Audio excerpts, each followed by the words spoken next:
After my wife died, I hired a contractor to renovate her old law office. I was at church when he called and said, "Mr. Foster, you need to come see what we found. But don't come alone. Bring your sons." When I arrived, there was a hidden room behind the wall. I was shocked by what I saw inside.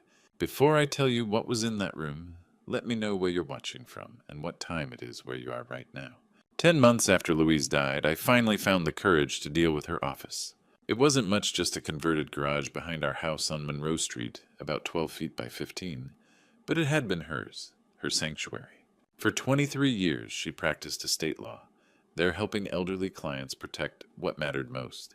The irony of that wouldn't hit me until later. I had avoided the place since the funeral. Every time I passed it, I saw her through the window. In my mind, reading glasses on her nose, bent over her desk, surrounded by legal files. But she was gone, and Stella, my granddaughter, needed a reading room more than I needed a shrine to grief. That's what I told myself when I called Gary Fletcher. Gary had done work for us before. Honest, reliable. When he arrived that Tuesday in late September, the air carried the first bite of autumn. Leaves were just beginning to turn on the oak, shading Louise's office. "Just clearing it out," I told him, handing over the key. "Shelves down, wiring updated. Better lighting. My son's daughter loves books." Gary nodded. Louise would have liked that. I went back inside. I couldn't watch him dismantle her space, her law books, her diplomas, the coffee mug she never fully washed, the yellow pads filled with her careful handwriting, the perfume bottle by the window. 3 hours later, my phone rang. "Mr. Foster," Gary sounded tight. "I need you to come out here." My stomach sank. "What happened?" "Just come see." He stood by the east wall bookshelf, the custom one Louise insisted on in 2001. He'd pulled it forward about a foot. "It moved too easily," he said. "Then I found this." Behind it was a wall safe, small, brushed steel, digital keypad. "I didn't know it was here," I whispered. "She hid it well," Gary said. "Tracks behind the shelf. Slides, if you know." My hands shook. "Can you give me a minute?" He nodded. Louise was sharp. If she hid something, there was a reason. I stood alone in the office that still smelled faintly of her perfume. Dust floated in the sunlight. Outside leaves rustled. Somewhere a lawn-mower hummed. The keypad glowed blue. Louise never mentioned a safe, but I knew her. 45 years teaches patterns. Her birthday, our anniversary. 615812. Nothing. I tried again, slower. The safe clicked. My heart pounded. I opened it. Inside was a USB drive, a sealed manila envelope, a small stack of papers with names, highlighted people I recognized from town. But the envelope stopped me. My name, in Louise's handwriting. "To Martin, read alone first." The tape was yellowed, old. My hands shook so badly I had to set it on her desk to open it. Inside was a letter. 3 pages, front and back. Her precise script the same I'd seen on notes and cards and grocery lists. I couldn't read it standing. I sank into her chair and unfolded the pages. The first line stole my breath. "My dearest Martin, if you're reading this, I'm gone, and you found what I've been hiding for 3 years. 3 years. 3 years she carried this while cancer took her. I needed to read this alone." I asked Gary Fletcher to head home. He nodded, understanding clear on his weathered face, and quietly closed the door behind him. I was alone with my dead wife's final words. The office had grown darker while I stood frozen at the safe. Late afternoon sunlight slanted through the blinds, casting long shadows across Louise's desk. I sat in her chair, the leather one she spent countless evenings in reviewing cases, making notes in her precise handwriting. The letter felt heavy in my hands. Quality paper. Louise always believed important things deserved proper stationery. I smoothed it flat and forced myself to read. "My dearest Martin, if you're reading this, I'm gone, and you found what I've been hiding for 3 years. Derek is not who we think he is." My chest tightened. I read the line again. "Derek is not who we think he is. Our eldest son, the successful one, the one I'd been proud of for 44 years. 3 years ago, Mrs. Doris Keller came to my office. She lost her entire retirement savings, $380,000. The investment advisor who took it was our son." The words blurred. I blinked hard and kept going. "I investigated Martin. I had to be sure. There are 6 victims. 6 elderly clients who trusted someone calling himself Lucas Foster. $1.8 million stolen over 10 years. Lucas, our younger son, the struggling one, The one who'd filed bankruptcy 7 years ago, whose wife had left him, who taught high school math and barely scraped by. Louise was saying Derek had used his brother's name. The worst part, Derek used Lucas's identity, bank accounts, forged signatures, everything in Lucas's name. If this comes out, Lucas will be arrested first. My hands began shaking. I set the letter down and tried to breathe. This couldn't be real. Derek lived in Maple Bluff, drove a Mercedes, took his family to Europe every summer. I'd thought he was brilliant, successful, dependable. Lucas, meanwhile, had always seemed fragile, quiet, disappointing if I'm honest. When he lost everything and Jenny left with their daughter, I'd wondered what bad choices he'd made. I picked the letter up again. I spent 2 years gathering evidence. I couldn't go to the police. Derek's framing is too perfect. Lucas would be charged before anyone looked deeper. I needed proof no one could ignore. The USB drive has everything: money trails, bank records, and a recording of Derek confessing. I got him to admit it. I told him I was dying, that I only wanted the truth. He believed I'd carry his secret to my grave. A recording. Louise had recorded our son confessing to destroying his brother's life. I planned to expose him after your retirement party. I wanted you to have one last happy memory before everything collapsed. But the cancer moved faster than I expected. The choice is yours now, Martin. Protect Lucas. He's innocent. He's always been the better son, and we never saw it. I love you. I'm sorry I couldn't fix this before I left. Louise. The signature wavered. She must have written this near the end when holding a pen hurt. I set the letter down, trembling. The son I'd bragged about, praised, admired, was a thief who preyed on elderly people like Mrs. Keller. And the son I'd pitied, quietly judged, felt ashamed of, had been framed for 7 years. 7 years of ruin. The divorce. The debt. The shame in Lucas's voice whenever money came up. None of it had been his fault. Louise had known, for 3 years, while cancer consumed her, while I talked proudly about Derek and worried about Lucas. She'd just smiled and held my hand. 44 years. I'd been blind for 44 years. The USB drive sat beside the letter labeled in her handwriting, "Insurance do not lose." The truth. The proof that would destroy one son and save the other. I had to know. I had to see it myself. The USB drive sat on the desk, labeled in Louise's careful handwriting, "Insurance. Do not lose." My hands were still shaking as I plugged it into the laptop Gary had left behind. Outside, the streetlights were on. Monroe Street looked peaceful through the window. Neighbors, walking dogs, kids pedaling home before dinner. Normal life continuing while my world collapsed, inside this dark office lit only by the laptop's glow. The drive opened. 2 folders appeared, victims and recordings. I clicked victims first. 6 subfolders, each neatly named and dated. Even as my heart pounded, I recognized Louise's precision. 45 years of legal work showed in every detail. I opened the first folder, 01, Doris Keller. A photo appeared. An elderly woman with white hair and a gentle smile, wearing a flowered cardigan. Someone's grandmother. Someone who trusted us. Below the photo was a document. Doris Marie Keller, age 83. Widowed, 2009. 1 adult son deceased. Primary caregiver to grandson, age 16. Retired elementary school teacher.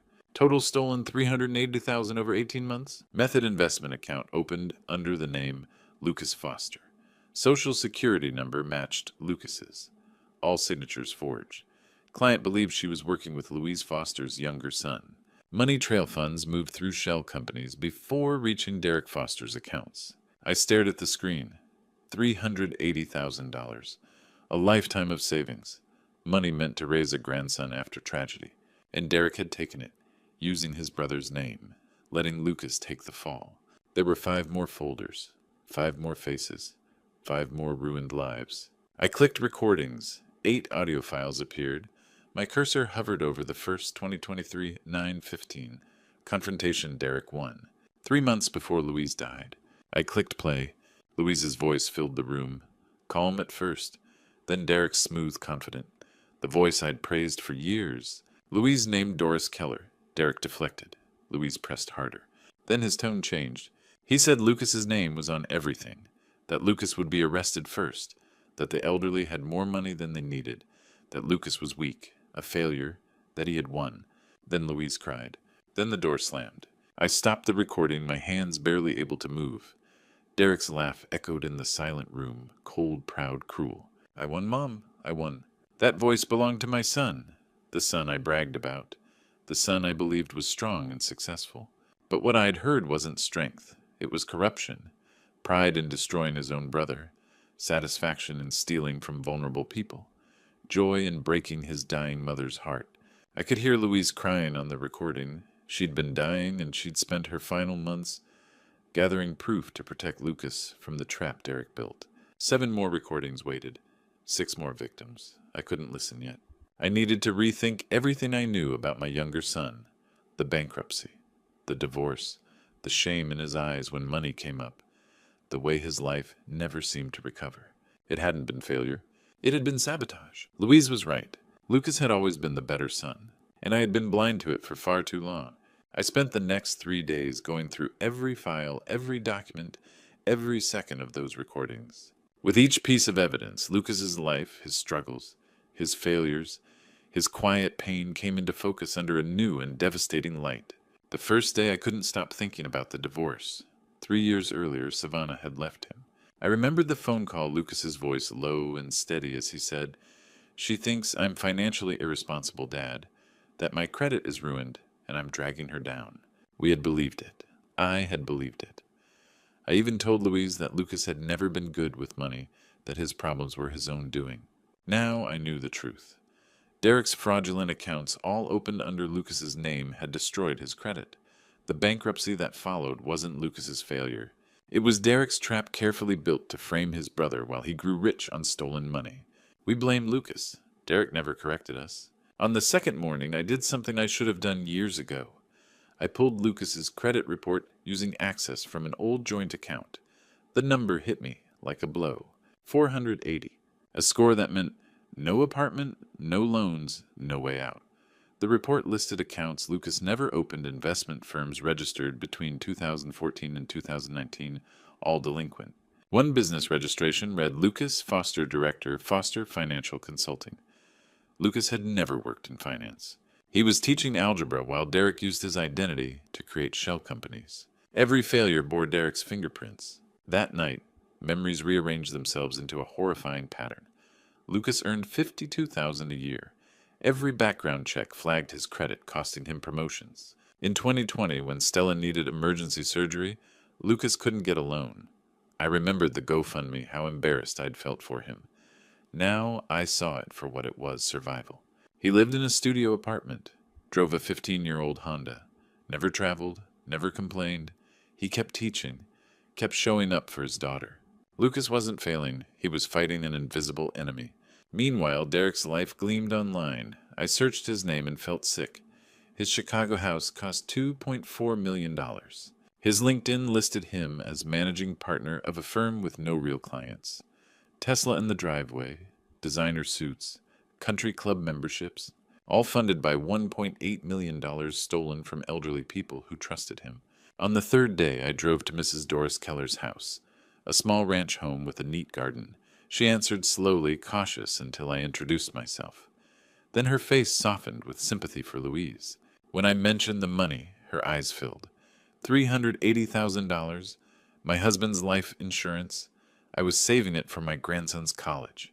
I told her the file showed Lucas's name. She shook her head immediately. Impossible. Lucas tutored my Jeremy in math, for free. That boy has a good heart. When I told her about Derek, she grew quiet, the polished one. Too perfect. I trusted him, but I knew Lucas wasn't the same man. I promised her I would make this right.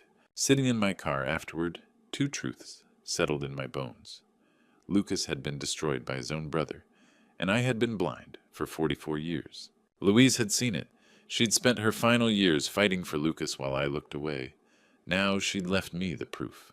Calling the police wasn't simple. Derek had framed this too well. If I failed, Lucas would be arrested first. I needed a plan, one that left no doubt who the real criminal was. I couldn't go to the police. Not yet. Derek had set this up too perfectly. Every document carried Lucas's name, his signatures, his social security number. Without Louise's evidence presented the right way, they would arrest the wrong son first. I needed a plan, and I needed help. 4 days after finding the USB drive, I called Savannah Parker, one of Louise's closest colleagues. When I told her what I'd discovered, there was a long silence. I knew Louise was investigating something, Savannah said finally. Even during chemo, she worked nonstop. She never told me details, but I knew it was serious. Then softly, Martin, you need the FBI. Louise once mentioned an agent, Craig Matheson, economic crimes. I'll get you his number. The next morning, I called Agent Matheson. His voice was calm seasoned, the sound of someone who'd spent decades dismantling carefully built lies. I sent everything through a secure portal. The victim files, the recordings, Louise's notes, all of it. 3 hours later, he called back. Mr. Foster, your wife's evidence is strong, but for prosecution, we need cooperation. Either the subject incriminates himself, or we present this with witnesses present. Can you arrange that? Yes, I said, I can. But that meant something I'd never imagined, setting a trap for my own son. The next 2 days, I barely slept.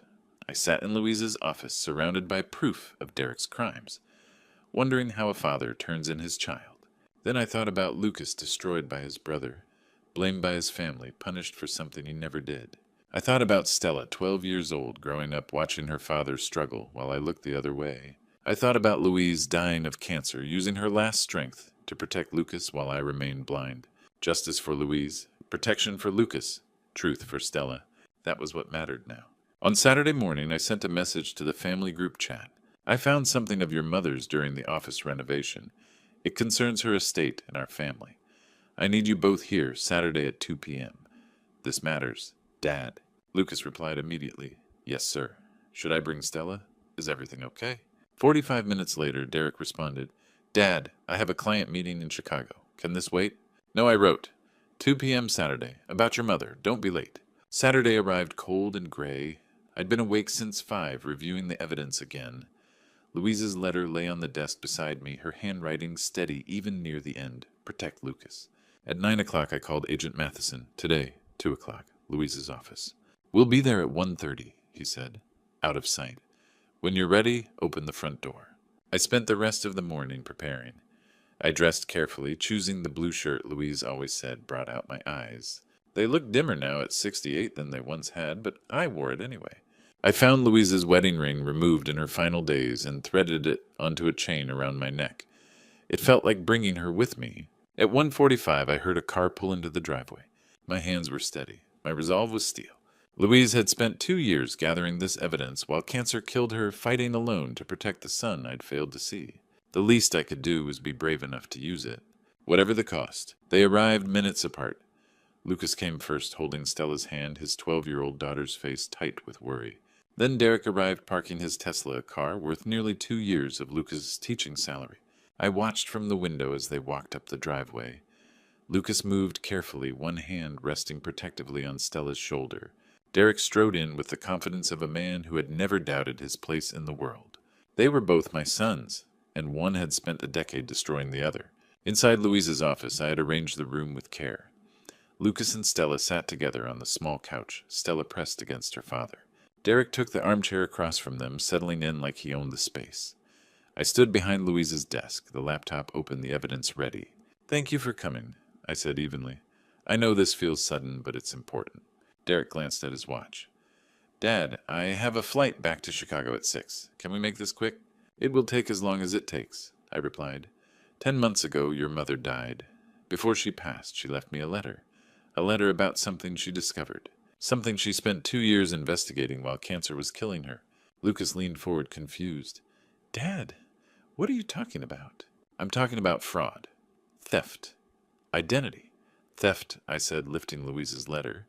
Your mother uncovered that 6 elderly clients lost a total of $1.8 million over 10 years, all through investment accounts opened in Lucas's name.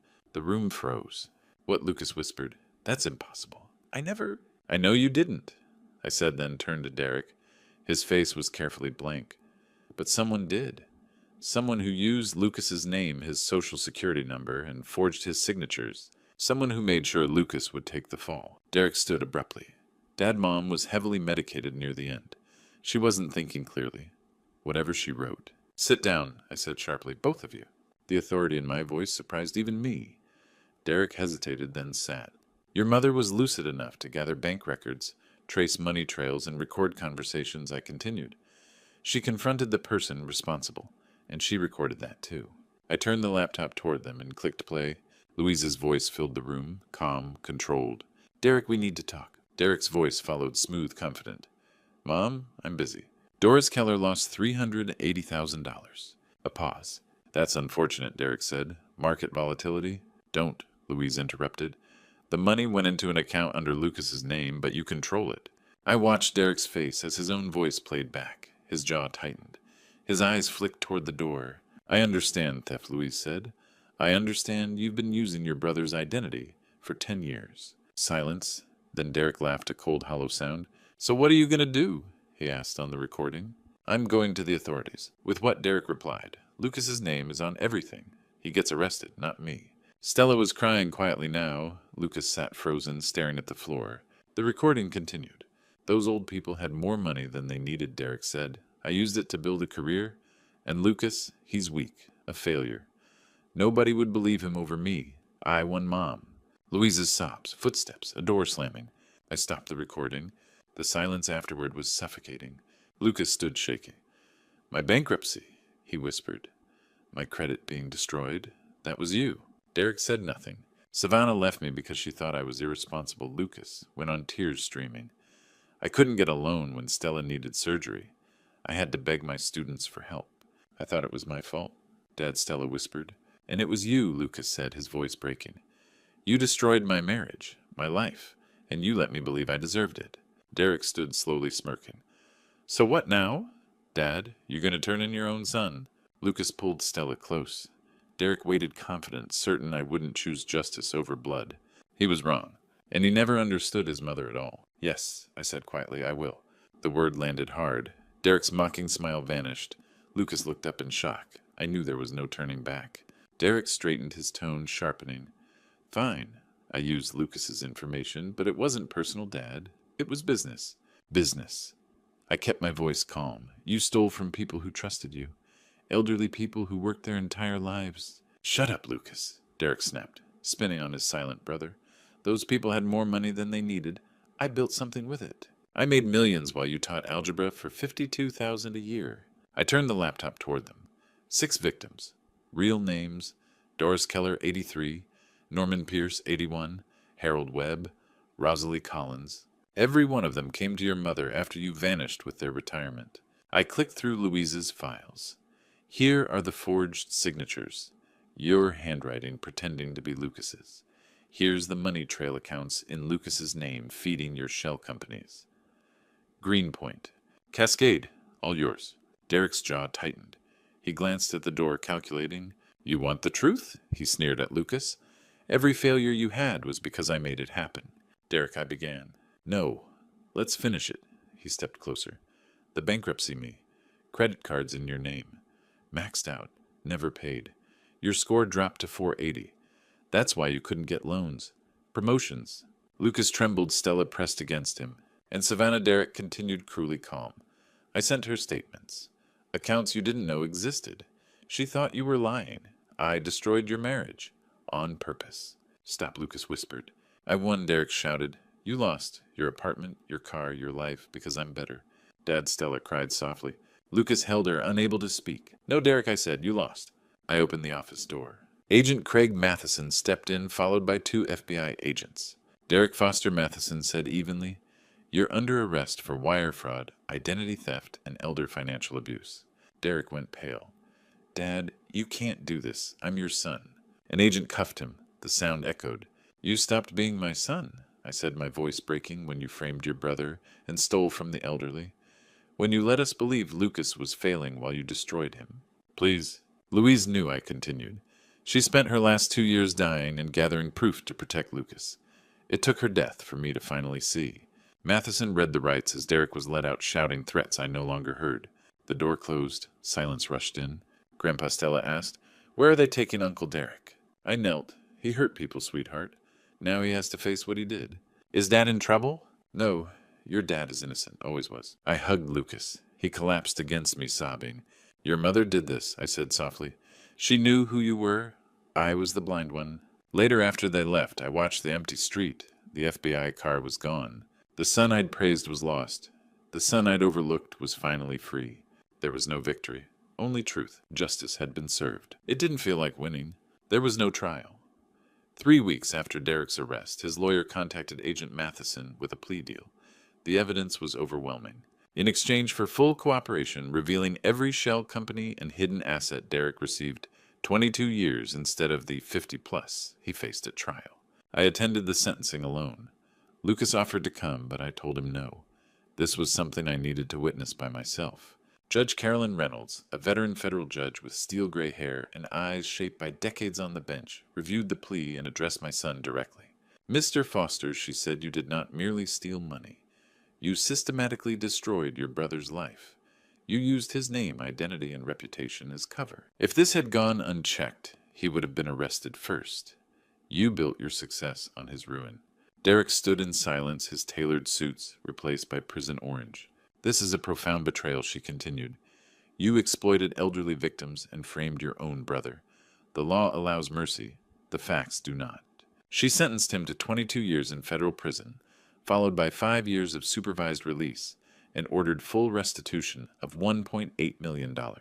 He would serve his sentence at FCI Sandstone. With no parole, he would serve at least 19 years. He was 44. He would be 63 when released, if he survived that long. They led him away. He never looked at me. 2 months later, restitution was complete. Derek's Chicago mansion sold for $1.2 million. His Tesla boat and investment accounts were seized and liquidated. The government recovered $1.4 million. I added $200,000 from Louise's life insurance. It was what she would have wanted. Checks went to all 6 victims. Not full repayment, but an average of 88% of what they'd lost. For people who believed their savings were gone forever, it felt like a miracle. Mrs. Keller received $335,000. When I told her, she cried. "Because of Louise and you," she said, "my grandson can go to college." Lucas's vindication came slowly but surely. The local paper ran a story clearing his name. The school board honored him with an integrity award. Fraud reports corrected his credit history. Recovery would take years, but the path forward was finally clear. Community support overwhelmed him. Parents of former students raised $40,000 to help him rebuild. Lucas cried when he told me, "3 months after sentencing, I sold the house on Monroe Street. Too many memories. Louise dying upstairs. Discovering the truth in her office. Derek taken away in handcuffs. I couldn't stay. I bought a modest home 10 minutes from Lucas's apartment. 2 weeks later, Lucas and Stella moved in with me. His credit was still damaged, he said, but we both knew the truth. We needed each other. I began volunteering at the Senior Center teaching workshops on protecting against financial fraud. Turning pain into purpose felt like continuing Louise's work. Before selling the old house, I stood one last time in Louise's office. I decided I wouldn't turn it into a reading room. Instead, in our new home, I recreated it. Her desk, her books, her diplomas. A memorial to a woman who fought cancer and corruption at the same time, who spent her final strength protecting the son I failed to see. She protected us even after death through evidence recordings and truth. That was Louise's legacy, not the degree, not the career, not even the marriage, but the courage to fight for what was right even when it cost her everything, even when it cost her me. On a cold December morning, 3 months after Derek's sentencing, we held a small ceremony in what I called the Louise Memorial Office. I had recreated it in our new home with care. East-facing windows caught the morning sun just as they had in the old house. Louise's desk sat beneath them, her reading glasses framed beside her law degree. Family photos lined the shelves, our wedding, the boys as children, Stella's birth. It wasn't a museum. It was a living space. Lucas paid bills there. Stella did homework at Louise's desk. Above the desk hung a bronze plaque. Louise Foster, 1955-2024. She fought for truth even when it cost her everything. 4 of us gathered that morning, Lucas and Stella Mrs. Keller, who insisted on coming despite the cold, and me. Grandpa asked me to read something, Stella said, her 12-year-old voice steady despite tears. She held up a typed page. "It's an essay I wrote for school. A person who changed my life." She cleared her throat and began, "My grandmother died before I really knew her. I was only 11 when cancer took her. But this year I learned something amazing. While she was dying, she was also fighting. Not just cancer. She was fighting crime. My uncle did something very bad. He stole money from old people and made it look like my dad did it. For 10 years, my dad's life was ruined by lies. He lost his credit, his marriage, and his confidence. But my grandma knew. Even while sick, she spent 2 years investigating. She gathered evidence, recorded conversations, and built a case. When she died, she left it for my grandpa to find. Because of her, my dad was proven innocent. Because of her, the bad people were punished. Because of her, we got our family back. My grandma was like a guardian angel. She saved my dad even after she was gone. That's the kind of person I want to be, someone who fights for what's right, even when it's hard. Stella folded the paper. Mrs. Keller wiped her eyes. Lucas hugged his daughter, tears running freely. Then Lucas spoke voice thick. "Mom," he said to Louise's photo, "thank you for believing in me when no one else did. Thank you for fighting a battle I didn't even know existed." He turned to me. "Dad, thank you for finishing what Mom started, for choosing truth, for choosing me." I couldn't speak. I only held my son in an embrace 41 years overdue. After Mrs. Keller left and Stella went downstairs, I stood alone in the office.